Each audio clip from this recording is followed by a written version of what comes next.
friends, and I just met a young man that he's out of the box, and he's doing a campaign to stop this mosque from being built in New York.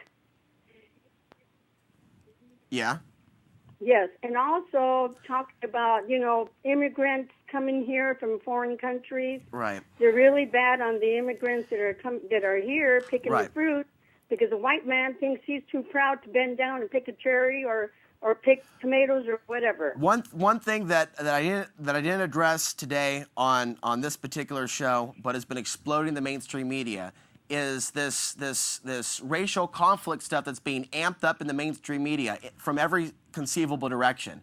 Whites to blacks, blacks to whites, and with this immigration thing, they're amping it up as well on the right and left media. It's just amazing to see so many people fall into that box. At the same time, we have issues with criminals that are coming across the border, that it's not being addressed, and it's actually making things hard for those that did come here legally. There's just so many different things going on at once. Yes, go ahead.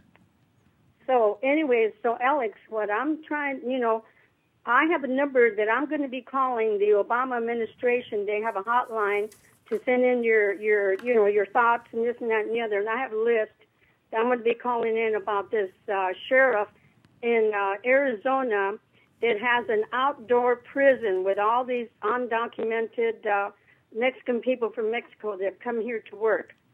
Makes them wear pink underwear. I mean, he is just another Gestapo.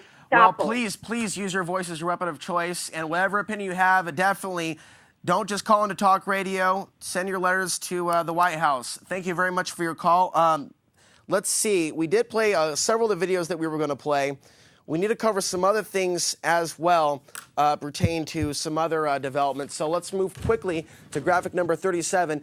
Chinese central bank outlines plan to ditch the dollar as the yuan's peg. The deputy governor at the Chinese central bank has released a paper which suggests it's soon time for China to peg the yuan to a basket of foreign currencies rather than the U.S. dollar alone.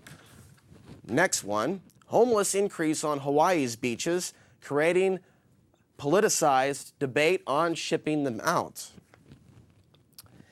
And we have this, states of crisis, 46 governments facing Greek-style deficits.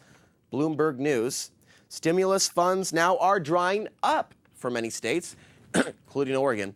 State budget woes are a worsening drag on growth as the federal government tries to wean the economy off from 2 years of extraordinary support, fiat currency, money printed out of thin air, U.S. Treasury bonds being bought by China, Japan, and other countries. In reality, by January 1st, funds from the $787 billion federal stimulus bill will dry up. That money from Washington has helped cushion state budgets as tax revenue has plunged.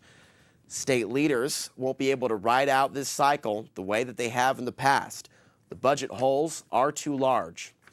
Obama signs a bill that lets banks have U.S. over a barrel once more. Last week, President Obama signed into law the Dodd-Frank Wall Street Reform Bill. It was written by the big banks, hailed as the most sweeping overhaul of U.S. financial regulation since the 1930s. And the banks owning the media makes that, is etching that reality, that perspective of what's going on into many people's minds that are watching MSNBC. They're hearing good news. Oh, look, he's trying. I don't like referring to this as the Bush administration or the Obama administration or any administration. Okay? Yes, it's currently the Obama administration, but it smells a lot like Bush. But those policies were also carried over from other. It's not about the man that's in charge. Remember to be in control always of the language that you use to define your reality. And we're under tyranny. The dark lords above controlling, and I mean way up at the towers of the big banks, perhaps some other place in power. But they're not down here on the local level at the bottom of the pyramid, these decisions that are being made. And everything that's being done right now is being done to surveil our lives more and more, to turn Mexicans, whites, and blacks and other groups against one another instead of coming to some very basic agreements on a whole lot of things. Now, some people are able to do that, and some people don't get involved in the religious arguments and the debates and the racial divides. They get it. They get that there's one thing that brings us all together that that we're all brothers and sisters. We're all humans on this planet that we choose to call Earth.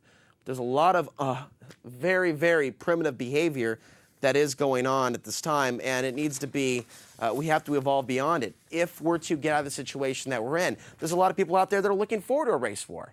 There's a lot of people out there that do think it's all about the Mexicans and the people that are coming across. I mean, everything is blamed on one group. I see some people try to do. It's very, very irresponsible, because what it does, it debunks the legitimate concerns about cartels that are killing people. And there are rumors about the Zetas invading, and it's a rumor right now, but there's an ongoing rumor, and there's debate on what's really going on, occupying a couple Texas ranches right now. And it's the timing of it.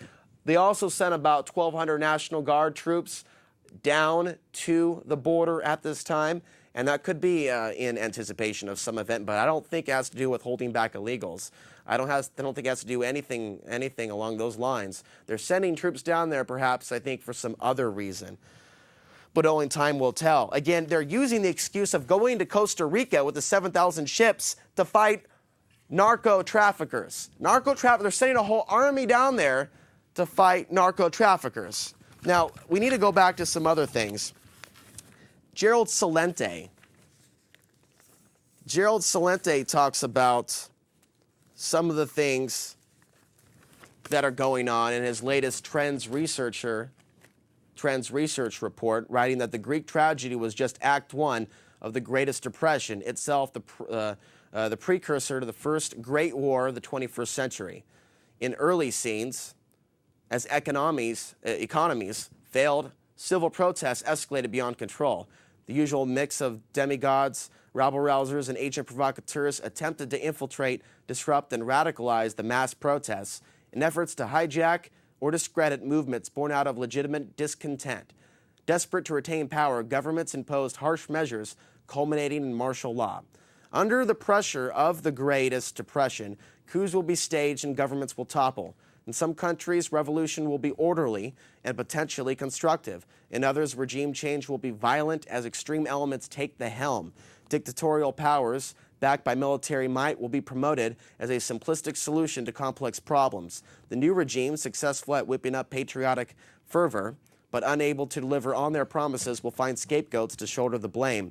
As ever, the selected scapegoat will become a convenient target whose elimination will be identified with the elimination of the crisis at hand.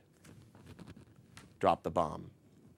Scapegoat hunting, for millennia, the sport of generals, presidents, prime ministers, kings, and queens, will kick off the Great War of the new millennium.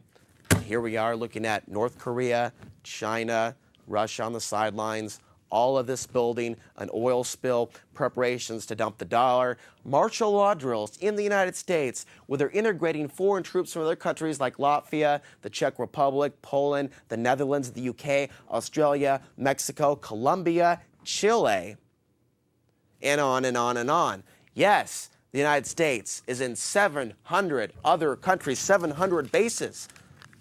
There's 700 other bases. I believe 160 other countries that the United States is in right now. Is there something to a country having karma? Is this physically in this matrix possible? Thomas Jefferson, very famous quote, paraphrasing here, I dread at the idea or concept that God is just. Because if God is just, use your imagination. All that was done to the people that lived here before us, the first Americans, their spirits linger in the air. The Chinese that were murdered in the Pacific Northwest, the spirits seem to linger in the air, the ones that were killed after working on the railroads. All of those that died after coming over here when they reached the end of the Oregon Trail. You ever wonder why there's some weird energy around Oregon City? That's where the Oregon Trail ended. And for some people, their dreams began. And for some people, they entered into a new form of slavery just to survive on this new land that they came to. Now, things were worse for some pioneers in many other parts of the United States, but this area, as beautiful as it is, the Pacific Northwest, the green, the rain, we love it in our little bicycle too, and our can of Pepsi Blue Ribbon. But beyond this land that we now occupy, there is a past